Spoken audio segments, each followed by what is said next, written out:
nada. Entonces, esto no solo se ve con signos, sino que siempre debe de tener una sintomatología. En el caso de, bueno, ¿cuál es cuál? Casi siempre todas las personas se les ha enseñado, o a lo mejor lo infieren, que se acompaña a una faringitis bacteriana con la presencia de exudados blanquecinos que pueden ver tal vez del lado izquierdo. A nivel de lo que es la imagen del centro, pues estas otras membranas que generalmente ya, bueno, más bien ni siquiera yo las he visto, porque son debidas a bacterias. Sin embargo, como ha habido una disminución en la cobertura vacunal, no hay que bajar la guardia, ya que frecuentemente, o ya más bien en los próximos años, se podría estar presentando alguna de estas manifestaciones. Y del lado derecho, el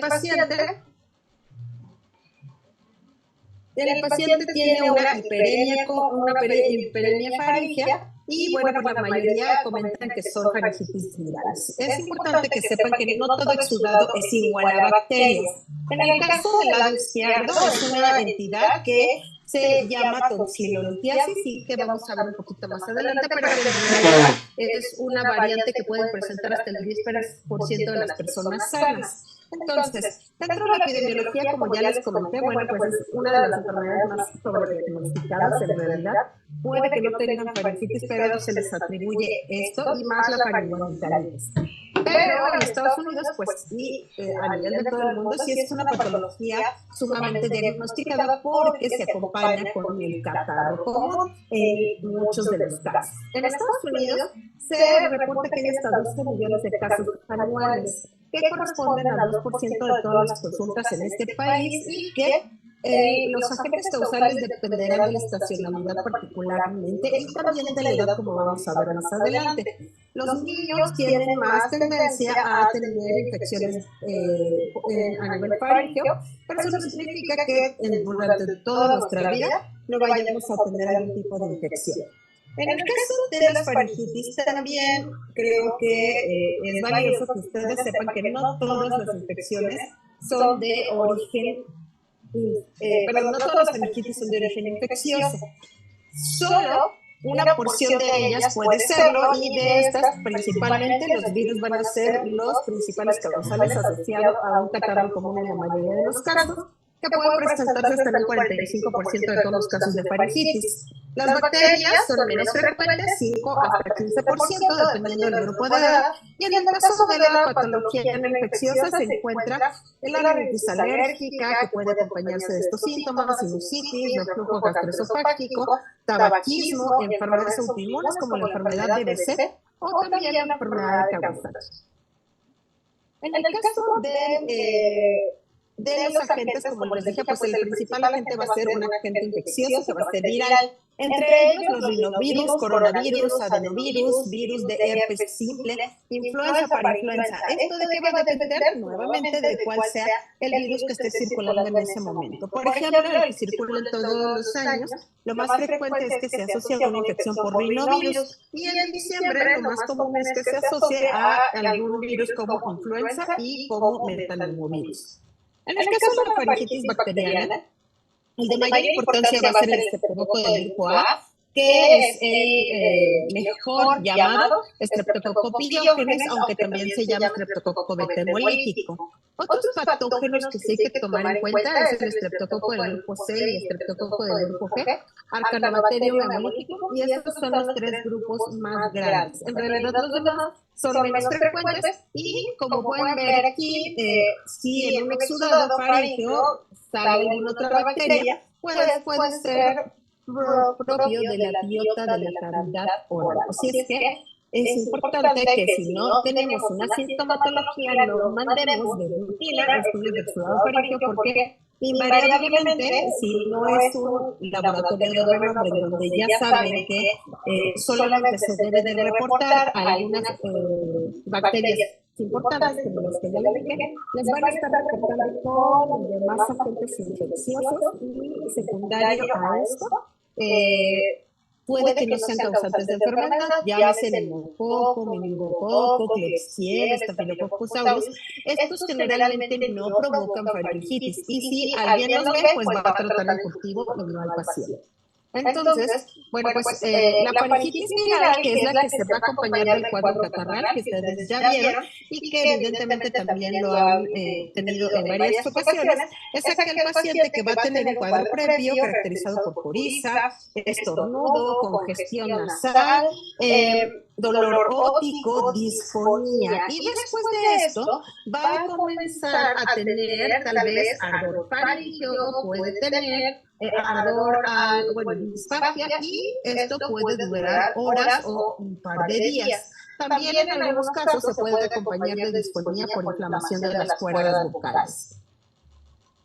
En este caso, es importante que sepan que los virus a veces pueden dar otras manifestaciones inespecíficas, como malestar general, como mialgias, artralgias, dependiendo de cuáles son los agentes. Pero también puede dar manifestaciones que son, pues por decirlo así, casi exclusivas de las infecciones virales. Estas son las famosas aftas que se presentan en la faringe y que pueden ser ocasionadas tanto por herpes virus como por Coxsackie, que provoca la alfaingina. Estos pacientes van a tener un cuadro catarral, van a tener fiebre de alto grado, disfagia, e incluso van a tener mucho mayor malestar que una faringitis bacteriana con fiebre de alto grado. Y cuando nosotros lo exploramos, debemos de ver bien lo que es nuestro paladar, nuestra mucosa oral móvil. Recuerden que la mucosa oral móvil es la faringe a nivel del paladar blando y los carrillos. ¿Por qué? Porque ahí podemos encontrar otras manifestaciones. Como les dije, bueno, pues esto es muy típico de estos dos virus. Esta, por ejemplo, que ven acá, es característica de infección por herpes. A herpes afecta tanto la mucosa oral a nivel de lo que es las encías, que es la mucosa fija, y la mucosa móvil, que son las mucosas a nivel de lo que es por dentro de los labios y también por dentro de las mejillas. Algunos más se pueden acompañar de exantema, sobre todo en los pacientes preescolares, donde además presentan la famosa enfermedad de mano-pie-boca, donde pueden tener lesiones pustulosas, pueden ser vesiculares alrededor de la boca, de las manos, de los pies, y también tienen un ataque importante al estado general. En el caso de que se acompañe además de conjuntivitis séptica, como pueden verlo aquí, que tiene quemosis y tienen bastante prurito y ardor ocular, entonces esto generalmente se puede deber a adenovirus. Los exudados, como les dije, no son exclusivos de las bacterias, y la mayoría de las personas creen que sí. En realidad, estos exudados que ustedes están viendo aquí son debidos a virus de Epstein-Barr, el famoso virus que provoca la enfermedad del beso, cuya triada es fiebre, faringitis y linfadenopatía, y que la faringitis se acompaña de una hipertrofia importante de las amígdalas con un exudado blanco grisáceo. Entonces, hay que ver una correlación clínica y también la edad. ¿Cuál va a ser el diagnóstico de una faringitis viral? Y también, pues, la mayoría van acompañados de una rinofaringitis viral. Generalmente es clínico. La mayoría de los casos no vamos a requerir que hagamos algún tipo de medición de algunos virus, ya que por el momento son caros, como el panel respiratorio. Esto generalmente lo reservamos para cuando el paciente tiene algún tipo de inmunosupresión, por ejemplo, leucemia, algún paciente que se hospitaliza por fiebre, que es oncológico, y queremos diferenciar si el cuadro de rinofaringitis puede ser el que atribuye la fiebre. Pero en general, en el medio particular, no vamos a hacer diagnóstico de esto porque no tiene una relevancia. Solamente cuando puedan presentar tal vez algunas alteraciones por Coxsackie o algunas afecciones más que podrían dar algunas complicaciones, como el virus de Epstein-Barr, que generalmente lo hacemos con medición de anticuerpos. ¿Cuál va a ser el tratamiento? El tratamiento para una rinofaringitis viral asintomático. Dentro de los medicamentos que están aceptados para su administración en una rinofaringitis viral, se encuentran los antiinflamatorios, principalmente ibuprofeno, diclofenaco o algunos inhibidores del COX-2. En el caso de algunas otras manifestaciones como la amenorrea, que es muy característica, los antihistamínicos por la simple fisiopatogenia no son útiles, por lo cual no debemos de darlos. En general, lo que podríamos hacer, sobre todo para la congestión nasal, que es como lo más incómodo que tenemos, ya que pues al respirar con la boca podemos tener mayor erosión o mayor dolor de la faringe. Entonces podemos dar algo tópico como la oximetazolina para vasoconstricir esos vasos que se encuentran a nivel de la nariz y con eso disminuir un poco esta congestión nasal. Algunos otros medicamentos que seguro han escuchado, como medicamentos para la tos, como antibióticos, evidentemente, también como esteroides, todo eso no está indicado. Dentro de algunos otros medicamentos que también dan, como la vitamina C, el zinc o algunas otras vitaminas, tampoco se ha visto que reduzca la duración de los síntomas y tampoco que reduzca la aparición de nuevos cuadros. Lo que sí ha hecho que reduzca, pues evidentemente es el uso oportuno de cubrebocas. Sin embargo, la mayoría de las infecciones van a ser contagiosas antes de que el paciente presente síntomas. Por eso es un motivo por el cual no hemos podido, evidentemente, erradicar esto, aunque sea tan frecuente. En el caso de aquellos pacientes que tienen datos compatibles con gingivo, estomatitis herpética, sí está justificado el uso de ciclovir, sobre todo porque da un cuadro bastante aparatoso. Y el tratamiento es a dosis convencional por 5 a 7 días. En el caso de la faringoamigdalitis estreptocócica, o mejor llamada faringoamigdalitis bacteriana, que la mayoría son causadas por Streptococcus pyogenes, bueno, pues esta enfermedad no es tan común. En realidad, como ya lo vieron, es 5 veces menos frecuente que una faringitis viral, y eso significa que por cada 5 faringitis virales tal vez tengamos una bacteriana. Esto es porque esta bacteria generalmente no infecta a todas las personas y la edad de mayor predilección va a ser entre los 5 y 15 años. Antes de esto no es frecuente, predomina más en climas templados a fríos y también como no todos somos susceptibles, el estado de contagio solo es del 35%.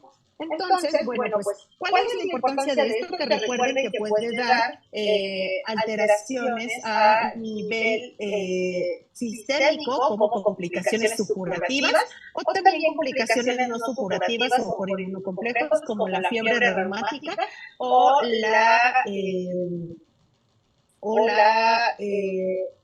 las alteraciones como glomerulonefritis posinfecciosa.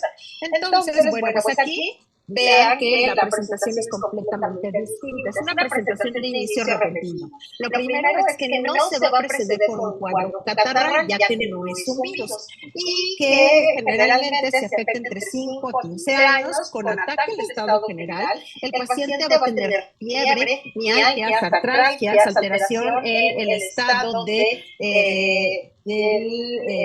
general con astenia, adinamia, hipurexia. Pueden tener el dolor faríngeo, que es muy importante, disfagia, y en 15% se puede presentar un dolor abdominal que aparentemente es un dolor referido o irradiado. A la exploración física, bueno, pues vamos a encontrar la hiperemia faríngea. Podemos tener, de acuerdo a algunos criterios, sobre todo el más famoso que se llama criterios de centro, que son aquellos donde el paciente presenta, además, que es fiebre, faringitis y una adenopatía cervical. Entonces, bueno, pues aquí nos da una sensibilidad, una posibilidad de tener una faringitis bacteriana del 80%. Entonces, muchos de ellos se van a acompañar de adenopatías cervicales dolorosas. El exudado faríngeo puede presentarse en un 60 a 70% de los casos y hasta en un 80 a 90% pueden tener petequias en el paladar blando, que esta es una presentación que tiende a ser todavía más frecuente que los propios exudados. Pueden ver esta faringe que se encuentra con amígdalas hiperémicas, que está inflamado y que tiene algunas secreción que está aquí, secundario a la infección bacteriana que se está produciendo, porque es una enfermedad supurativa. En algunos casos, y sobre todo si la cepa de Streptococcus pyogenes es susceptible, probablemente también pueda tener producción de toxinas de escarlatina y el paciente puede tener una erupción escarlatiniforme, aunque no ocurre en todos los casos, de hecho es menos frecuente. El diagnóstico, el gol estándar para hacer el diagnóstico va a ser el cultivo. ¿Por qué? Porque el cultivo es 100% específico y su sensibilidad es muy alta, siempre y cuando no se haya usado antibióticos. Si se usa antibiótico, evidentemente la sensibilidad baja. Pero bueno, pues hay otras pruebas que se pueden realizar como pruebas rápidas. Ustedes ya conocen algunas como pruebas diagnósticas de influenza o de COVID.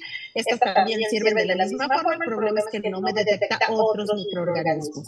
Y la prueba de detección de cadena de polimerasa pues es muy sensible, específica, pero resulta costosa, por lo cual lo ideal sería un cultivo de exudado faríngeo. El gran inconveniente es que el resultado puede reportarse hasta 3 días después.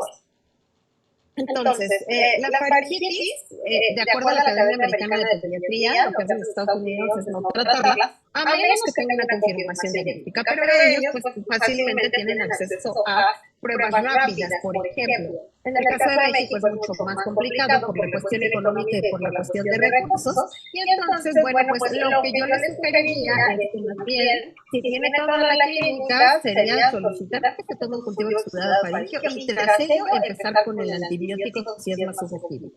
Claro, a las 72 horas con el resultado y de ahí saber si el agente fue para ver si no tiene alguna complicación y evidentemente dar un seguimiento. Porque, bueno, pues idealmente no está recomendado el tratamiento empírico ni tampoco para portadores. ¿Qué es un portador? Un paciente que se tiene Streptococcus pyogenes, pero que no tiene sintomatología. Y ser esto que estas personas, pues, es como si tuvieran esta cepa que está atenuada y que generalmente no les va a provocar enfermedad porque no tienen los mecanismos de virulencia necesarios para provocar la enfermedad. Entonces, el objetivo del tratamiento, como les dije, pues es mejorar los síntomas, que en realidad va a limitar los síntomas de una evolución que puede curarse de forma espontánea hasta 10 días, y esto lo va a reducir alrededor de hasta 72 horas. Es decir, vamos a ver una respuesta clínica en 72 horas después de iniciar el tratamiento. Limitar la infección para que no vaya a provocar otitis o alguna neumonía y evitar complicaciones, como ya les dije, tanto supurativas como no supurativas, así como disminuir el contagio. El tratamiento, como en el caso de todos los estreptococcus pyogenes a los cuales no han sido resistentes o no se ha detectado resistencia a la penicilina, pues es la propia penicilina en sus diferentes presentaciones. Como amoxicilina, que es la ideal porque tiene una buena absorción. La penicilina B en general ya no se indica, aunque está descrita, y esto es porque tiene menos del 50% de absorción. Para aquellas personas que no les gusta tomar medicamento, bueno, pues también se les puede ofrecer la opción de aplicarse de forma intramuscular la penicilina benzatínica, cuya vida media es de 21 días y por eso solamente con una de estas inyecciones es suficiente para erradicar al estreptococo. Y bueno, en el caso de las personas que son alérgicas a los beta-lactámicos, bueno, pues vamos a dar cefalosporinas de segunda generación, macrólidos o clindamicina. Este es el principal diagnóstico diferencial de un paciente que tiene una faringitis bacteriana. Esta es la tonsilolitiasis y es la presencia de un cálculo en la amígdala palatina. Esto se presenta en el 10% de las personas y lo que principalmente causa es halitosis. Generalmente, cuando se les comenta, ellos no tienen ardor faríngeo y cuando nosotros revisamos esto, ellos comentan que de repente pueden expulsarse de forma espontánea o a la expresión y tienen un olor bastante desagradable. Y eso es porque es un metabolismo por las bacterias anaerobias que se da en amígdalas que tienden a ser críticas. Entonces, para esto no requieren ningún tratamiento, solamente se dan enjuagues para disminuir la litosis. ¿Tienen alguna duda sobre la faringitis, tanto viral como bacteriana? ¿O del catarro común que ustedes pudieran ver? No, doctora. Doctora, sí. ¿Sí? ¿Sí? De la faringitis viral, ¿cuánto tiempo sería el tratamiento? Bueno, sintomático. Bueno, en el caso de las faringitis virales depende de la gente. Para aquellas que son rinovirus, generalmente el tratamiento va a ser máximo por 5 días, que es cuando remite. También depende de las defensas anteriores y en algunos otros agentes, como por ejemplo adenovirus, pueden tener incluso alrededor de 7 a 9 días. Entonces, ahí depende más que nada de la sintomatología. Recuerden que, por ejemplo, para el catarro común, la oximetazolina no se puede usar por más de 5 días porque puede dar artritis de rebote, y el ibuprofeno o cualquier antiinflamatorio hay que estar hidratando bastante al paciente para evitar que haga alguna complicación, ¿no? Y también recuerden que como son aines pueden provocar irritación del estómago. Entonces, en realidad es solo sintomático cuando el paciente se siente peor, que son generalmente los primeros 3 a 4 días. En la mayoría de estos casos, no en las bacterianas, porque esto no ocurre como secuela, no hay tos, pero en las virales sí, la tos puede durar hasta 2 semanas. Y para esto no hay ningún tratamiento, no está establecido que se dé algún antiinfectivo o que se dé algún spray para reducir estos síntomas o limitarlos a menor tiempo. ¿Sí me voy a entender? Sí. Otra cosa, y en el caso del uso de los mucolíticos, ¿sí estarían indicados para la anafre? Los mucolíticos, ajá. En este caso, bueno, recuerda que el virus va a tratar de hecho, pues es como una progresión de la infección.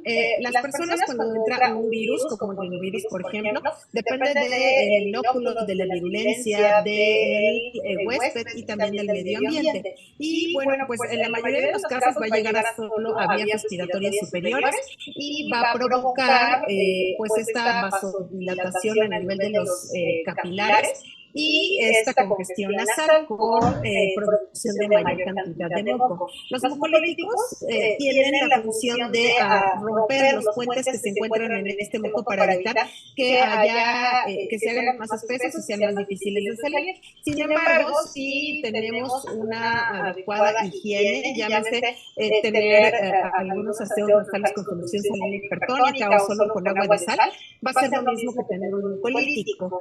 Para la tos, bueno, pues estos virus pueden irse más hacia abajo, provocando faringitis, más hacia abajo, provocando laringitis, y por eso se provoca disfonía, más hacia abajo pueden provocar laringotraqueitis o incluso neumonía. Como te dije, pues depende mucho de la edad. Los niños menores de 2 años tienen más riesgo de que estas infecciones sean más invasivas y se vayan a estadios respiratorios inferiores. Y la gran mayoría de las personas van a tener una tos secundaria. Y muchas veces se cree que los antitusivos, que son para cohibir la tos, o los mucolíticos, para hacer que estos mocos sean más fluidos, van a mejorar. En realidad, la literatura dice que no, que los mucolíticos no hacen nada más que, o sea, más que pueden hacerlo, por ejemplo, la toma habitual de agua abundante para facilitar esta secreción, ¿no? Que esta secreción salga. Entonces, los mucolíticos, los antitusivos, los antihistamínicos, hay estudios de Cochrane como el uso del ajo, la vitamina C, como ya les había dicho, etcétera. Eso no sirve. Lo único que en los metaanálisis se ha podido mostrar es que la presencia del uso de equinacia puede reducir los síntomas alrededor de un día. Es lo único. Esto ustedes también lo pueden buscar como metaanálisis de Cochrane, uso de, no sé, lo que ustedes gusten o lo que ustedes generalmente utilicen más para ver si es efectivo para el tratamiento del catarro, pero en realidad les puedo decir que la gran mayoría no sirve. Ok. Gracias. Okay. ¿Alguna otra duda? ¿Alguna más? Bueno, entonces ya se va a acabar esta presentación, solo quedan 10 minutos, entonces mejor alguien puede mandar la solicitud para conectarnos y que no nos quedemos a la mitad del siguiente tema y con gusto me conecto.